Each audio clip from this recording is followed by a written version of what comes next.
segi lirik, first impression lagu yang menjagamu itu sangat romantis sih.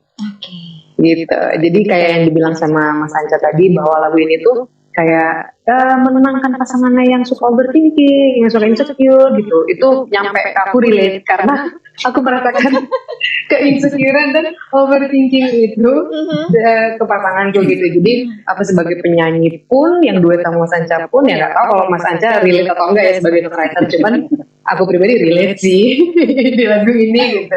Oke. Jadi kayaknya sih juga bakalan relate sih bagi para wanita-wanita yang mungkin lebih ke dia fokusnya kerja mulu gitu kan. Terus habis itu bikin lagu lah, iya banget lagi. Aku tuh kalau bikin lagu tuh kan memang aku buat tuh seperti diary gitu ya. Diary itu bisa dari akunya sendiri atau curhatan dari teman-teman gitu.